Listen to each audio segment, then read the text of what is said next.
சிரமமான நேரம் குடும்பத்துக்குள்ள. ஓ ஏன்னா எங்கள் ஃபாதர் வந்து என்னை மேலே அழகப்பா காலேஜில் எஸ்எல்சி முடிச்சிட்டேன். ம் அழகப்பா காலேஜில் சேர்ந்து படிக்க சொன்னார். கொஞ்ச நாள் காலேஜுக்கு போயிட்டுருந்தேன். ம் பட் ஒரு முடிவு பண்ணிட்டேன், நம்ம என்ன தான் படித்தாலும் ம் பிஏ பிகாம் அப்போ அந்த காலத்தில் என்ன படித்தாலும் வந்து எனக்கு அப்போ தெரிஞ்ச அறிவில் ம் ஒரு பேங்கில் சேர்த்து விடுவாங்க. மாதம் 100 125 சம்பளம் கிடைக்கும். ஆமாம் இல்லை வேறு ஏதோ ஒரு கம்பெனியில் வேலை கிடைக்கலாம். அது எனக்கு பிடிக்கல. அந்த சம்பளத்துக்கு அந்த வேலை அந்த- அந்த சம்பளத்துக்கு வேலை செய்யணும் இல்லை, அந்த அந்த லைஃபே பிடிக்கல எனக்கு. ஓஹோ ஒரு Fixed. இசையை விட்டு எழுத்தை விட்டு வேற ஒரு உலகம் எனக்கு தெரியல. எனக்கு இந்த இசை வேண்டாம். எழுத்து இதுக்குள்ளே எங்கேயாவது போகணும் அப்படிங்கிறது மட்டும் மனசுக்குள்ளே இருக்குது. எப்படின்னு தெரியல, அனுபவம் இல்லை.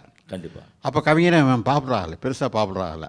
ஒரு சில படங்கள்லாம் எழுதியிருக்காரு, சில படங்கள் எழுதிட்டு இருக்கிறாரு. கேள்விப்பட்டிருக்கேன் அவ்வளோமா கவிஞர் அவ்வளோ ஆரம்பத்தில், அதாவது நான் சொல்கிற பீரியடில். ஏஎல்எஸ் ரொம்ப பாப்புலராக இருந்தார். அப்போது ஸ்டுடியோ நடத்திட்டு இருந்தார். அவர் இன்னொரு சித்தப்பா, பெரியவர் அவர். அது ஒரு காரணமாக இருந்தது. ஆமாம். சரி. நான் வந்து என்ன பண்ணேன், சரி மெட்ராஸ் போயிடலாம், ம் ஏதாவது ஒரு வேலையை எழுத்து சம்மந்தமாக தேடிக்கலாம். Very good. ஏதாவது ஒரு வேலை எழுத்து சம்மந்தப்பட்ட ஒரு வேலையை நம்ம தேடிக்கலாம். ஓ அது கதையாக வசனமாக பாட்டாலாம் நினைக்கல, ம் ஏதாவது ஒரு வேலையை தேடிக்கலாம்னு சொல்லிட்டு ம் எங்கள் அப்பாட்டே சொல்லாமல் சொன்ன விட மாட்டேன், தெரியும் எனக்கு. ஓ ஏன்னா எங்கள் அப்பாவுடைய குணம் என்னென்னா, சினிமா பார்க்கறதே காலித்தனம்னு நினைக்கிறவர். ஓஹோ அப்போ சினிமாவுக்கு போகிறேன்னு சொன்னால் விடுவார்.